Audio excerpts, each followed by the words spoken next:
Hello everyone. Pakistan के प्रधानमंत्री शहबाज शरीफ अपनी विदेश यात्रा के दौरान टर्की, अजरबैजान और ईरान में जाकर के कहते हैं कि वो भारत के साथ शांति वार्ता को तैयार है। ऑपरेशन सिंदूर के बाद पाकिस्तान की कमर टूट गई है। अब वो सिंधु नदी जल समझौते से लेकर के पाकिस्तान ऑक्यूपाइड कश्मीर और कश्मीर जैसे क्षेत्रों को लेकर के बातचीत को तैयार है। कहते हैं कि हम शांति वार्ता के माध्यम से भारत से सभी मुद्दे सुलझाना चाहते हैं। लेकिन मुद्दा सीधा और सिंपल है। भारत ने इस संदर्भ में दो टूक कहा कि हमें पाकिस्तान से तब तक कोई बात नहीं करनी है जब तक पाकिस्तान आतंकवादियों की जो लिस्ट हमने उनको दी थी उन आतंकवादियों को हमें नहीं सौंपता है और हमारा पीओके जो उन्होंने ऑक्यूपाइड कर लिया है उसे वापस नहीं करते हैं। तो यहां पर सवाल यह है कि भारत को पाकिस्तान ऑक्यूपाइड कश्मीर जो है वापस कैसे मिलेगा। क्या पाकिस्तान भारत के इस कश्मीर के हिस्से को वापस कर देगा शांति से, या भारत को युद्ध लड़ना पड़ेगा, या पाकिस्तान के ऑक्यूपाइड कश्मीर में रहने वाले लोगों के द्वारा यहाँ पर जन आंदोलन और जनमत के द्वारा वो वापस भारत में आकर मिलेंगे। आखिर क्या ऑप्शन है और भारत सरकार के पास क्या प्लान है, आज के इस वीडियो में हम आइए समझते हैं।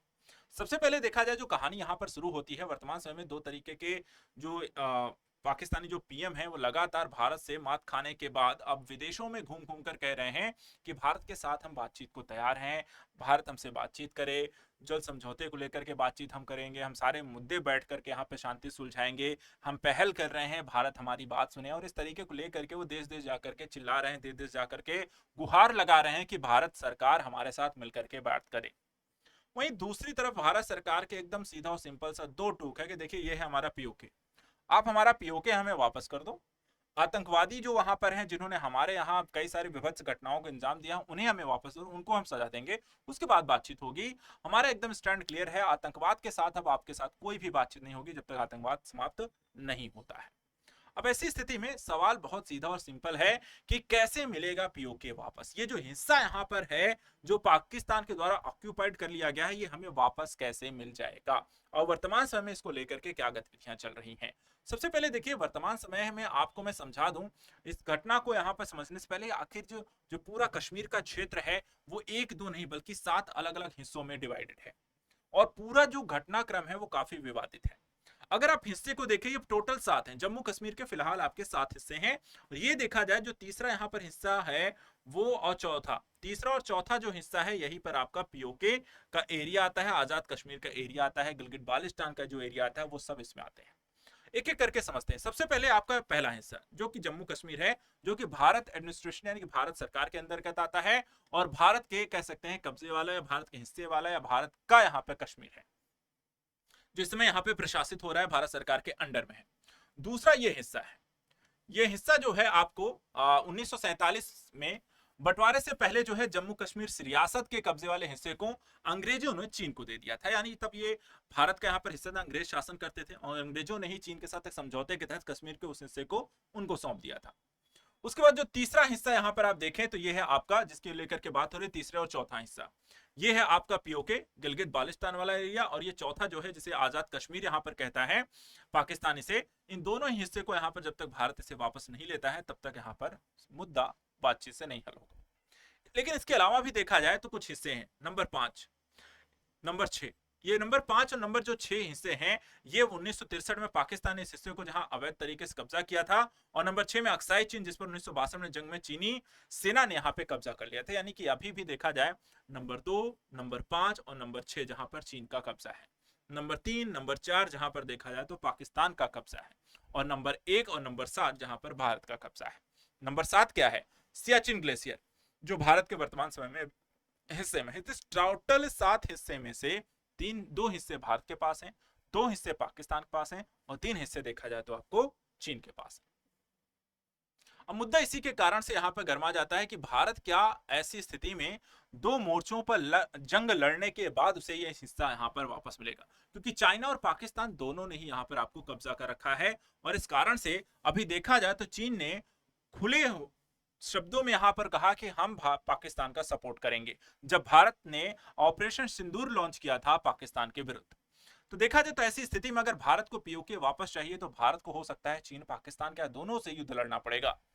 तो दो मोर्चों पर जंग लड़ने होंगे। तो यहां पर ऐसी स्थिति वर्तमान समय में अगर हम देखें तो चीन देखा जाए पाकिस्तान के साथ मिलकर के एक प्रोजेक्ट भी चला रहा है सीपीसी, इसे बचाने को लेकर के भी अगर देखा जाए तो हो सकता है पाकिस्तान का और भी ज्यादा यहां पर साथ दे। पाकिस्तान के ग्वादर पोर्ट से लेकर के काशगढ़ शहर तक देखा जाए हाईवे बनाया जा रहा है, जिसे यहाँ पर सीपीसी बोला गया है। 15 साल में 30,000 किलोमीटर लंबे हाईवे के साथ रेलवे लाइन बनाई जाएंगी। पाइपलाइन नेटवर्क हो रहा है, जिसमें चीन के द्वारा करीब 65 बिलियन अमेरिकी डॉलर को यहाँ पर खर्च किया जा रहा है। चीन अपने इस पैसों को यूं ही बर्बाद नहीं होने देगा और ऐसी स्थिति में कहीं ना कहीं भारत पाकिस्तान के युद्ध में वो भी कूद सकता है। और भारत के साथ क्योंकि चीन के भी सीमा विवाद चल रहे हैं, ऐसी स्थिति में उसका मौके का फायदा उठाकर वो भारत पर आक्रमण भी कर सकता है, जो कि भारत के लिए यहां पर चिंता का सबब हो सकता है। एक और स्थिति अभी चल रही है, प्लानिंग भी इसको लेकर के देखा जाए धीरे धीरे शुरू हो गई है। चीन ने पाकिस्तान को 5वीं पीढ़ी के लड़ाकू जेट यहां पर दिए और इसको कहा है कि 2026 तक वो आपूर्ति भी करना यहां पर शुरू कर देगा। और ये J-35 जो चाइना है, करीब 40 ऐसे जेट जो हैं वो बहुत ही जल्दी, वो भी रियायती दर पर आपको पाकिस्तान को प्रोवाइड करा रहा है। वहीं दूसरी तरफ पाकिस्तान ने भारत के ऑपरेशन सिंदूर के बाद अपना रक्षा जो बजट है वो बढ़ा दिया है ताकि वो अपनी सैन्य क्षमता को मजबूत कर सके। और भारत भी क्योंकि कहता है अभी ऑपरेशन सिंदूर खत्म नहीं हुआ है, ये कयास हो सकता है कि पीओके को लेकर के भारत सरकार अभी भी सीरियस है और चीजों को लेकर के प्लान कर रही है। लेकिन कहीं ना कहीं चीन और पाकिस्तान से भारत को सावधान रहना होगा, क्योंकि दोनों मिलकर के भारत के विरुद्ध, क्योंकि 1962 में भारत चाइना का हो चुका है।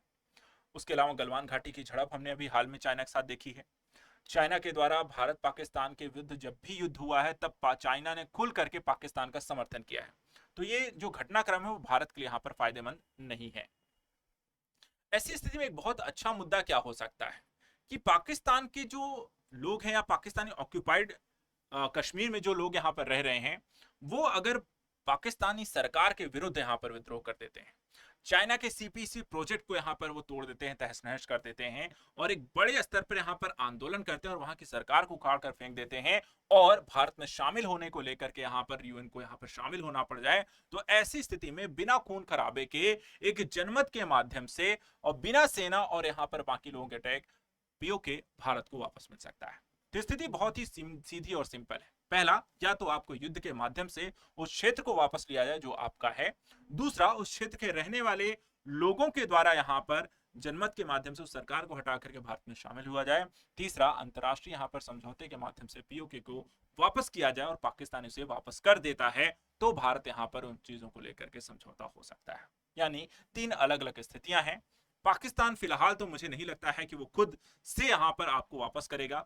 बचे 2, या तो यहां पर युद्ध होगा या तो वहां के लोग गृह युद्ध के हालात उत्पन्न कर दें और जनमत अंतरराष्ट्रीय यहां पर हस्तक्षेप के बाद पीओके को भारत में शामिल कर लिया जाए।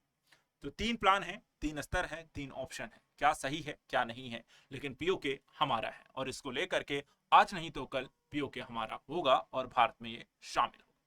फिलहाल आज के करंट न्यूज एनालिसिस के तहत इतना ही। ऐसे इंपॉर्टेंट टॉपिक्स को लेकर के हम लगातार आपसे यहाँ पर डिस्कस करते रहेंगे। Thank you so much and good luck.